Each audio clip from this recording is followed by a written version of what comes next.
Oh, damn. Now I see it. Now. So I'm about to have a meal, and so for this week, every time I have a meal, I wear this shirt because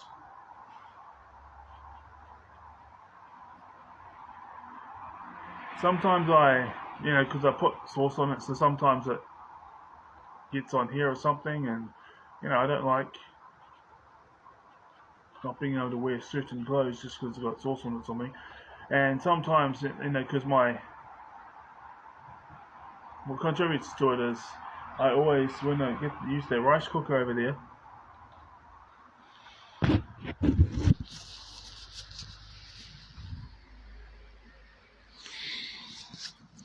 it always leaves a. Sometimes I use that, sometimes I use the oven, but when I use that, it always leaves a nice stew behind, as you know. If you can imagine, put pork in there, or you put chicken, or you put sausages, and then you put in mixed vegetables, and you put in potatoes.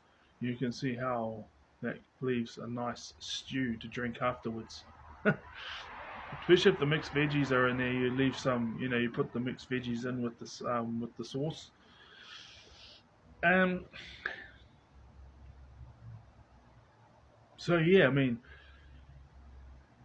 so you see all these people do all these certain things. Let's say,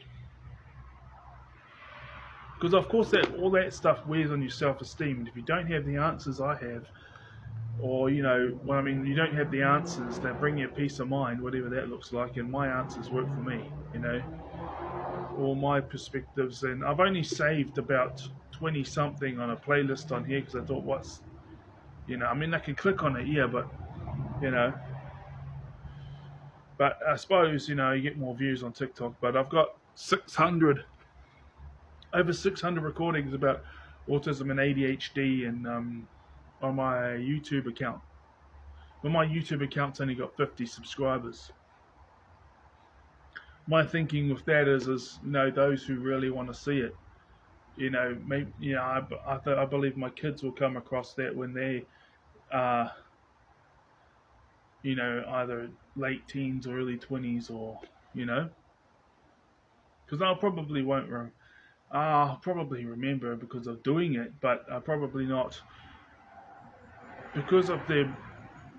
Okay, it's successful because of how far I've come, but it's a failure in the fact that no one cares. But that's all right. That's all right. And whoever it has helped, it will help. And there's some YouTube channels I see on here that have 100 followers, 100 subscribers, 200 subscribers, and I say, why do they not have hundreds of thousands of subscribers? Because their content is awesome, and then you can see they released maybe some of them 400, some of them 1,000 recordings, and then they stopped like 3 or 4 years ago after like 1,000 recordings, and they had done like 1,000 recordings in the space of 2 or 3 years. And on YouTube you don't have a 10-minute limit, so a lot of their recordings are over 20 minutes, and it's like, how did they not crack it? They're so awesome. But you know what, they helped me. And if, let's say that some of their recordings might have had a couple of thousand views, and that might be 10 recordings or something, and all the rest are less. Well, you know what? They still helped some people. They helped me. I still watch their stuff, even though their recordings were, um, some of them 5 years ago, some of them 3 years ago. And then there's those who, people will say, oh, what a quitter, but imagine doing 1,000 recordings, and YouTube doesn't have this 15-second, 1 minute, 10-minute thing. I'm only doing it on TikTok because TikTok is where I get the views. So 50 subscribers on YouTube, and I get an average of about 100 to 200 views without promoting on here. And when I'm employed, I'll just pick 2 or 3 recordings a week and promote them, which means you pay $6 for um, $6 for uh, to be guaranteed that 1,000 people will view it.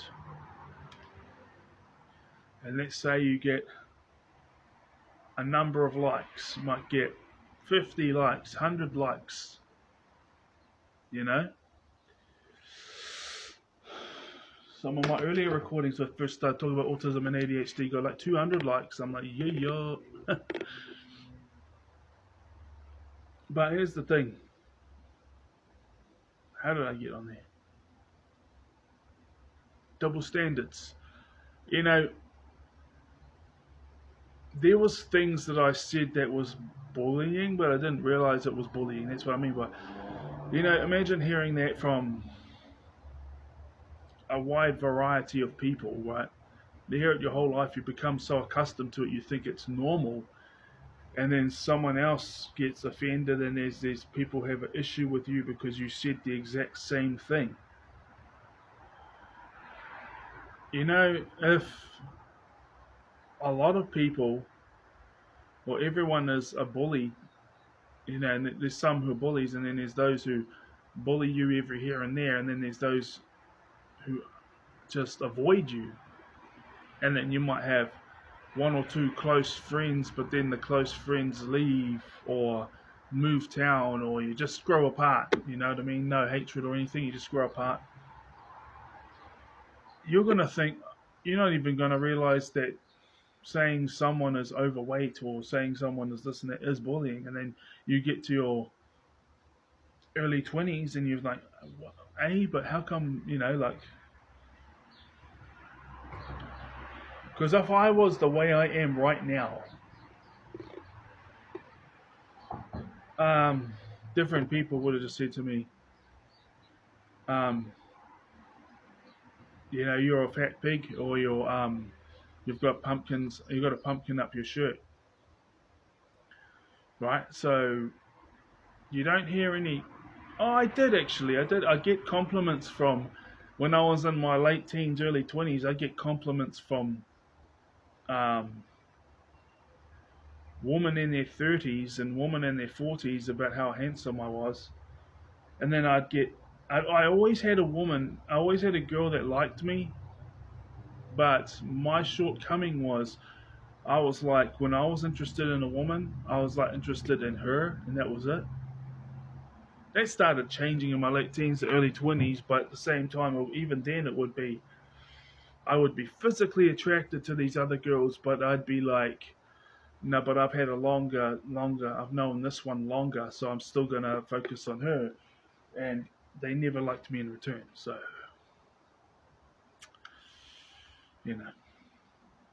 So double standards, the people will bring up things that you said months ago or years ago, and you don't even realize that they took it harshly because you've heard similar things their whole entire life. Now, obviously, once I got to my early 20s, I wasn't saying those types of things. And in the previous work environment, I understand. It's what makes it easy for me to forgive, because I used to think, okay, well, I've been standing up for myself my whole entire life, but obviously, you've got to listen to your employer, and whatever they say is the rules, because even if it doesn't make sense, everybody else does it, so, But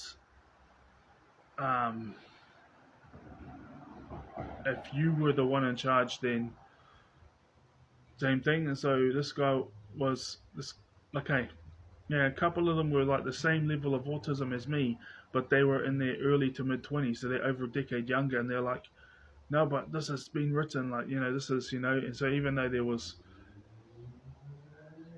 double standards, they were willing to overlook those double standards because such and such said so, and that's a conclusion you can come to due to a life of experience about that. So you're like, well, okay, nobody actually cares about intelligence. Nobody actually cares about the right way of doing things. It's just do it because the boss said so. So okay, we'll just do it just because they said so, even if it's not the most logical thing or the smartest thing, or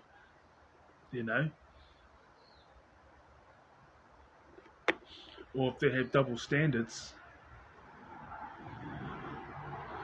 Yeah, I mean, you got to work through this. You got to work through this.